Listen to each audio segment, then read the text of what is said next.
Afternoon, William. How are you today? Doing fine, yeah. Beautiful day today, so it's lovely to see the sunshine here in the North Coast. Absolutely. And it's not very often you get to say that. And I was actually up at the North Coast last weekend. So this is 2 weekends on the row. We had a good weekend. So very good. William, thanks very much for taking the time to speak with me today. Welcome to the Business Spotlight. Could we start? Could you tell me a little about yourself and the business, please?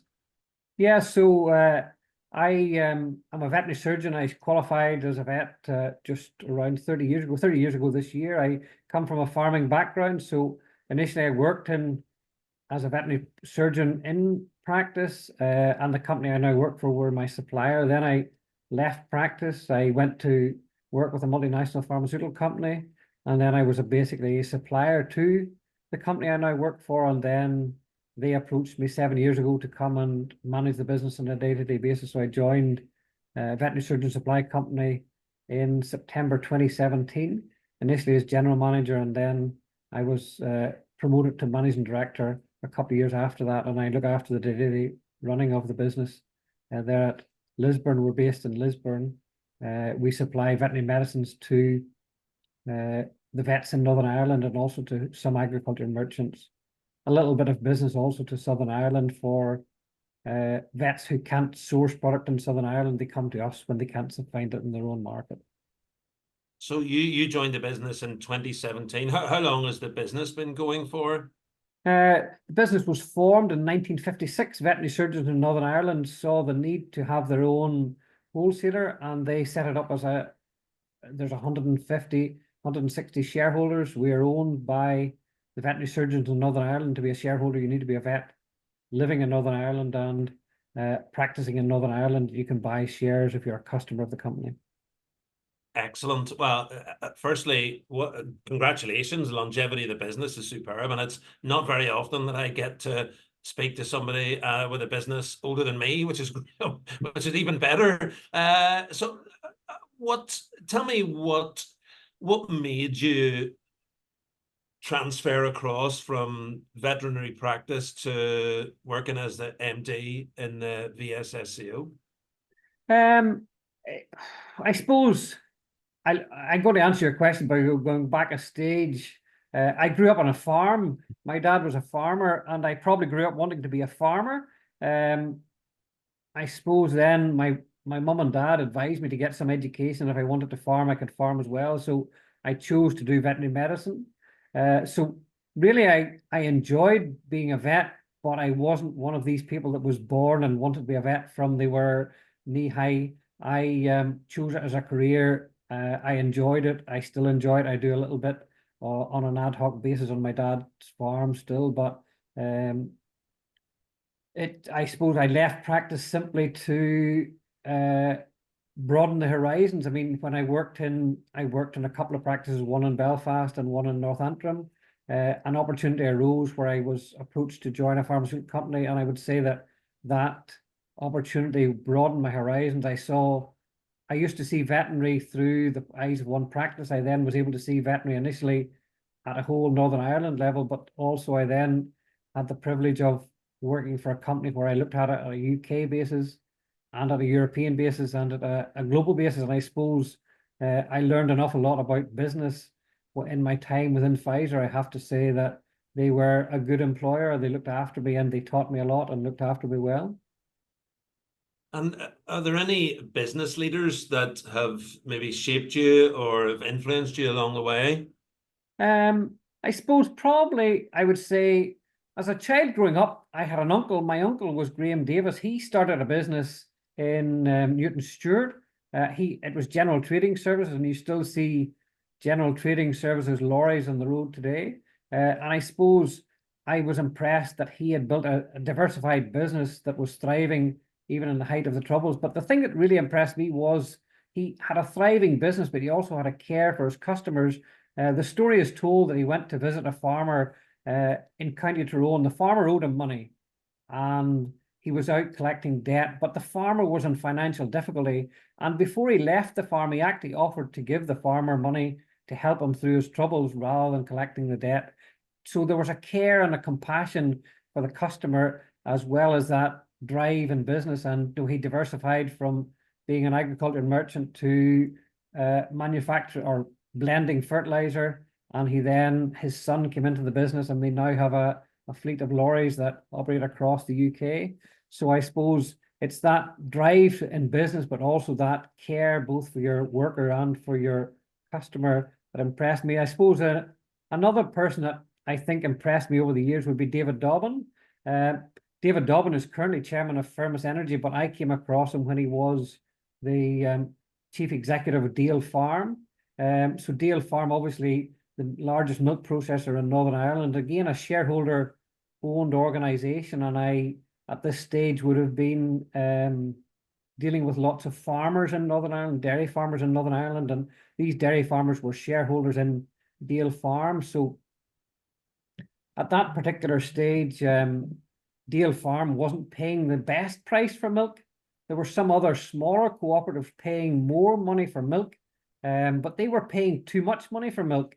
And all of those businesses have now disappeared. David Dobbin paid a fair price for the milk, resisted shareholder pressure to pay an inflated price. He also developed a diversified market for his product across the world that wasn't dependent on, for example, the price of skimmed milk powder. And he built a business that now is a thriving business and has done very, very well. So I think it's that singular focus and being prepared to be unpopular at times in your decisions, but having the end in view that you build a sustainable business rather than a boom and bust business. And what would you say has been the best piece of advice that you've ever been given, William? I would say the best piece of advice I've been given is probably, I heard it again this week, ironically, from an estate agent. It's what's meant for you won't go past you. And I think probably in life that the one thing I would say is that sometimes the closed doors are clearer guidance than the open doors. I suppose we as a business this week, we're looking to, I mentioned to you earlier, maybe that we're space constrained in Veterinary Surgeon Supply Company. We're looking to expand. So we were looking to buy a site, and we were bid out of a site by a property developer in Lisburn this week, and I was a little disappointed for it. And the estate agent consolingly said, "What's meant for you won't go past you." And I was gutted by missing out. But ironically, we have since found another potential site that might actually be better than the one that I had thought was the one I needed. I found a better site a couple of days later. So sometimes it's always darkest before the dawn. But I would also say that people need to have a bit of get up and go. It'll not land on your plate. You have to keep knocking the doors, and if you keep knocking the doors, the opportunities come. But it's in the difficult times that you learn more than in the good times. And I definitely was in the doldrums on Monday, Tuesday when I missed out on the site that I was hoping to acquire. But you have to keep moving on, and other opportunities arise. And who would be the first person that you would think of, William, when you think about success? I'm going to let you into a secret. I suppose I'm a Man United follower, so I would say Sir Alex Ferguson really is the person that I think of, and I have looked at. And the interesting thing there, I think, obviously most people will have a little bit of knowledge of Sir Alex Ferguson, but he became manager of Man United in 1986, but it took him 3 seasons before he won a trophy.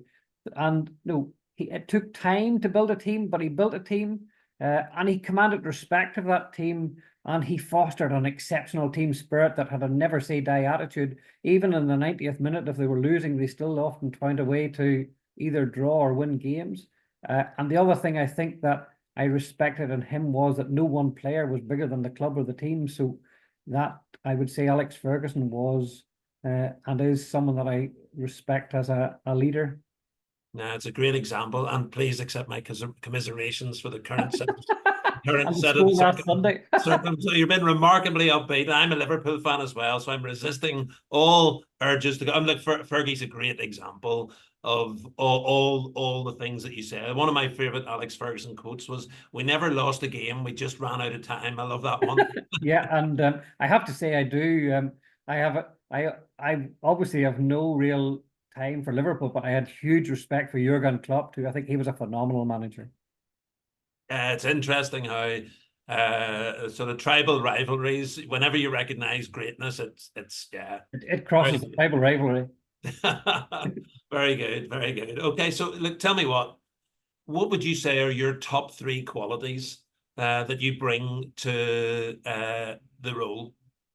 Oh, I think you need to ask my senior management team rather than me. But I suppose really I would say building a team and succeeding together.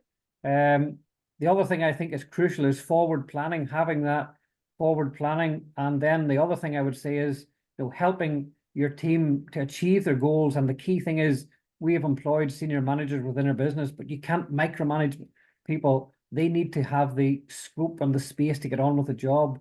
And the other thing I would say is it's when you move from doing a job to having others do the job for you, the one thing that's hard to learn and takes time to learn is there are more than one way of doing the thing, and the most important thing is to get the job done rather than having it to be done my way. And as long as it's done without compromising principles, then let's get on with it rather than being overly prescriptive about the actual way that it's done. Does that make sense? Yeah, absolutely. What about your ideal customers? So, vets, know you talk about. So is there, where does the growth come from? What people are you looking to do business with? My ideal customers pay their bills on time, and our ideal customers buy across the range. We want, as a company, at Veterinary Surgeon Supply Company, to be the main supplier for our vet customers. So we want them to buy. We aim to supply anything that they could need to run a veterinary business. So our best customers buy across the range. They buy the pharmaceutical products. They buy the consumables, the catheters and the giving sets. They buy the gloves and the disinfectants, and they also buy a degree of equipment for us. We like customers that buy across the range. And I suppose the other thing that I like about customers is the ideal customer is one who recommends you to his friend. I'll second that. Absolutely. Great description. And so it's been going for, my goodness, what, it must be 68 years now. So another 5 is a drop in the ocean. So what will, let's say, what will the business look like when it's been going for 75 years, another 7 years' time? Well, I suppose, as I alluded to earlier, the big thing that we need to do in the next period of time, I believe, is to relocate our business to bigger premises. And that will allow us to operate safely and efficiently. If we had more space, we could improve efficiency. At the minute, we're space constrained, so we just need to find those the site basically, and then build the premises. What will the business look like in 5 years' time? Obviously, we're involved with veterinary. So 60% of our turnover comes from agriculture, and I believe that there are issues with climate change, and there are issues with cap reform at the minute, but agriculture will continue, and we still need to feed the nation. We still need to feed the world. So agriculture will still be a big part of our business. Then 30% is within the companion sector. That's dogs and cats. And really the big change that I see coming there is the increasing desire by the customer, that is the pet owner, for online. We've moved away from businesses doing their work from 9 to 5. People are active on the websites between 9 o'clock and midnight. So we need to help our practices find a way of engaging with the next generation of pet owner who will be basically doing it on the internet, and that will be in a variety of ways. And the bricks and mortar will still be very important, but they need to, and the vet practices need to move from just bricks and mortar to dealing and engaging with our clients online, and also home delivery, I would say. I suppose historically within veterinary, the business gurus said that, you want your clients to be visiting the practice regularly so that you can upsell and cross-sell and engage with them.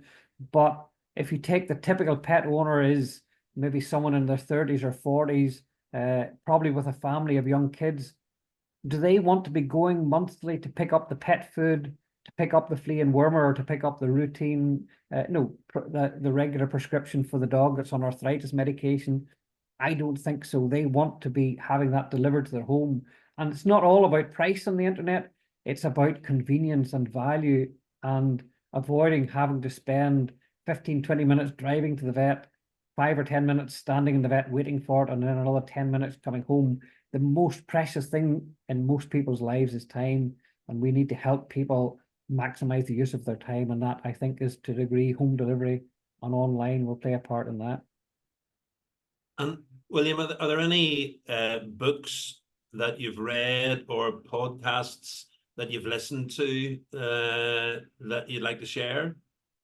So I suppose this may come up, no, maybe a little bit of a curveball for you, but I'm a Christian. I'm a devout, born-again Christian. So the one book that is the overarching driver in my life is the Bible. And that's a guide from the principles and the core integrity of my life. But it's also the book that tells me how I can be sure of heaven. And that's the most important thing in life. So the Bible is the most important book in my life.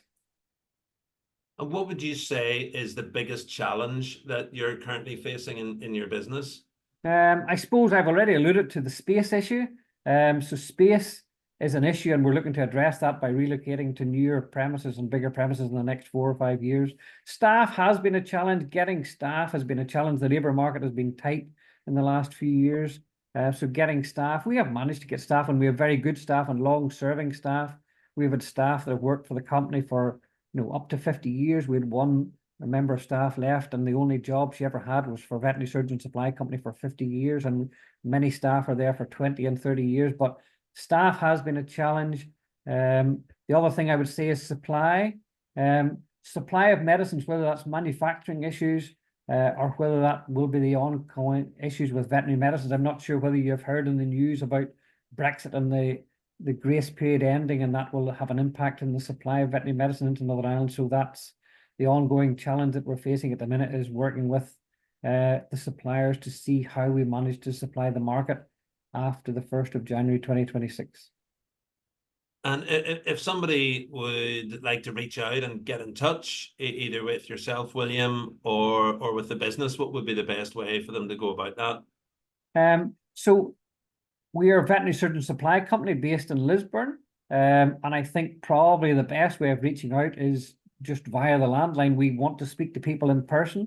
So our telephone number is 028 92 674 316. That's 028 92 674 316. That's probably the best way. We also have an info at VSSCO, info@vssco.co.uk email address that people can reach out if they want to speak to us. Fantastic. Well, William Sherrard from the Veterinary Surgeon Supply Company, thanks very much for sharing your afternoon with me. It's been really interesting to hear about your journey and the journey of a business and the longevity of the business.